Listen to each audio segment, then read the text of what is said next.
रेवाड़ी की नई अनाज मंडी में बाजरे के उठान में हो रही भारी देरी को लेकर किसानों में नाराजगी बढ़ती जा रही है। इसी मुद्दे को लेकर हरियाणा कांग्रेस के वरिष्ठ नेता एवं पूर्व विधायक चिरंजीवी राव ने मंडी का दौरा किया और किसानों से मुलाकात की।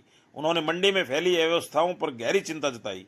उन्होंने कहा कि सैकड़ों क्विंटल बाजरा कई दिनों से मंडी में पड़ा हुआ है और बारिश के कारण इसके खराब होने का खतरा बढ़ गया है। सरकार द्वारा तय किए गए 2775 रुपये प्रति क्विंटल एमएसपी के बावजूद किसान अपनी फसल को 1900, 1980, 2000 रुपये या उससे कम दाम में बेचने को मजबूर हैं। भावांतर योजना के तहत मिलने वाली अतिरिक्त राशि भी समय पर नहीं मिल पा रही, जिससे किसानों में गहरा आक्रोश है। चिरंजीव राव ने मंडी में गंदगी, अव्यवस्थित तौल प्रणाली और परिवहन व्यवस्था की कमजोरियों पर भी सवाल उठाए।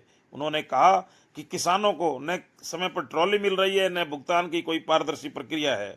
उन्होंने भाजपा सरकार पर किसानों से किए वादे न निभाने का आरोप लगाते हुए कहा कि एमएसपी की गारंटी और समय पर खरीद की व्यवस्था पूरी तरह फेल हो चुकी है।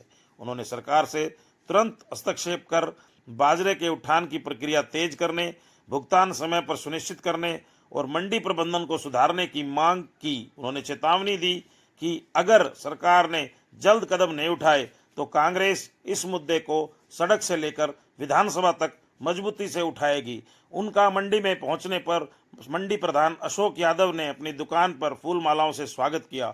इस अवसर पर उनके साथ जिला कांग्रेस कमेटी रेवाड़ी के ग्रामीण अध्यक्ष सुभाष छाबड़ी, शहरी अध्यक्ष प्रवीण चौधरी, महिला कांग्रेस जिला अध्यक्ष सीमा धमीजा, प्रदेश उपाध्यक्ष दीपिका यादव, प्रधान अशोक आड़ती, कांग्रेस एससी सेल जिला अध्यक्ष रमेश ठेकेदार, पार्षद नरेश हजारीवास, ईश्वर महलावत, कृष्ण लखेरा, भरत सिंह बावल, अनिल सिसोदिया, अनिल गर्ग, राजीव बंसल, मनीष अग्रवाल, ललित उर्फ लक्की, कपिल गेरा, कस्तूरी लाल, सुरेश कुमार, राजेश कुमार, मोनू सहित अनेक कांग्रेस कार्यकर्ता उपस्थित रहे। आप देख रहे हैं अनोखा हरियाणा है। आपने देखा है, व्यवस्थाओं को देखा है, किस तरह की व्यवस्था है यहाँ देखने को मिली? देखिए, मैं पिछले दिनों में कुछ दिन बाहर था, तो आज मेरा आने का जब मौका मिला तो सबसे पहला काम मैंने मंडी में आने का किया। बहुत सारे किसानों के फ़ोन आ रहे थे कि भी उठाव नहीं हो पा रहा है मंडी से, उसके लिए आज हम लोग यहाँ पर आए हैं। हमारे प्रधान अशोक जी यहाँ से जो प्रधान हैं, हमारे सुभाष छाबड़ी जी ग्रामीण के अध्यक्ष हैं, हमारे प्रवीण जी जो यहाँ शहरी के अध्यक्ष है, लखेरा जी, और भी बहुत सारे साथी हमारे साथ आए हैं। जहाँ मेरी बात हुई लोगों से, उन्होंने बताया कि यहाँ उठाव नहीं हो पा रहा है और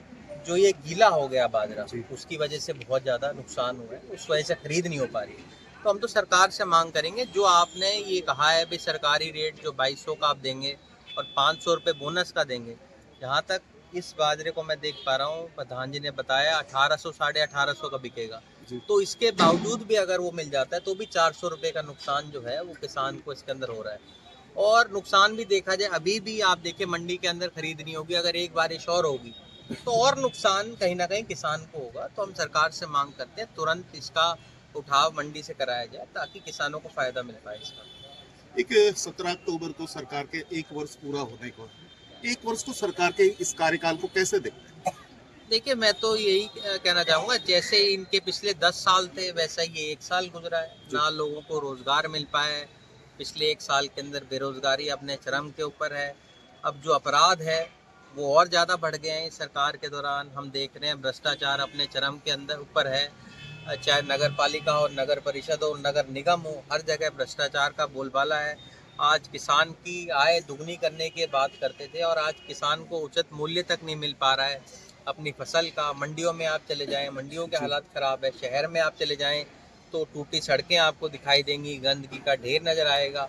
तो मुझे लगता है कि आज एक ऐसा समय आ गया है जब सभी वर्ग जो हैं समाज के, वो इस सरकार से बहुत प्रताड़ित अपने आप को महसूस कर रहे हैं। एक नगर परिषद की बात करते हैं, लगातार भ्रष्टाचार को लेकर सुर्खियों में रही है। बीते दिन चंडीगढ़ में जो संसदीय समिति है उसके आगे भी इस तरह की बातें आई हैं भ्रष्टाचार को लेकर। विधायक जी कहते हैं कि अब जांच कराएंगे। क्या लगता है कि कहीं ना कहीं जांच हो पाएगी? अब देखिए, पिछले 11 साल से तो इन्हीं की सरकार है, ये अगर जांच करवाते हैं तो सराहनीय रहेगा। और विधायक जी तो लगातार कभी सराहना करने लग जाते हैं नगर परिषद की, कभी वो बुराई करने लग जाते हैं। तो उनको खुद ही ये नहीं पता कि मुझे कब बड़ाई करनी है, कब उनकी बुराई करनी है। कभी हो सकता है कि उनके पास मिठाई लेकर हमारे चेयरमैन पहुंच जाते होंगे, थोड़े दिन खुश हो जाते होंगे। अब मिठाई का मतलब आप समझ सकते हो, मीठी मिठाई उनको देते होंगे, इससे विधायक जी कुछ दिन खुश हो जाते होंगे।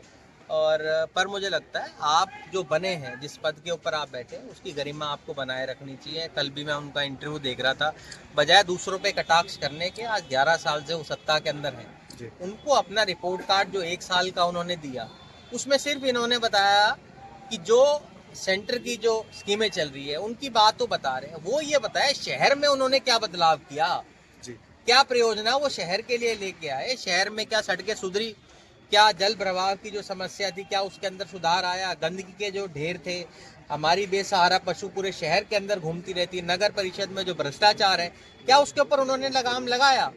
तो मुझे लगता है ना पहले लोगों को उनसे उम्मीद थी, ना आने वाले समय में लोगों को उन्होंने उनसे कहा उम्मीद कि है। ये समस्या है तो आपकी देन है उनकी। अब तो 11 साल हो गए जी। अब 11 साल हो गए, कब तक उस बात को अलापते रहेंगे वो कि हमारे दी हुई समस्या है। अगर अभी भी उनको लगता है हमारी दी हुई समस्या है और उसको नहीं कर सकते तो छोड़ दें। पिछले 11 साल से तो वो सत्ता के अंदर है, उनको अभी भी शायद इस बात का वहम है कि वो आज भी विपक्ष के अंदर है, पर उनको आप लोगों को भी याद दिलाना चाहिए पिछले 11 साल से आप सत्ता के अंदर बैठे हुए हो। आपने अगर 11 साल में नहीं सुधार पाए तो आपकी कमी है।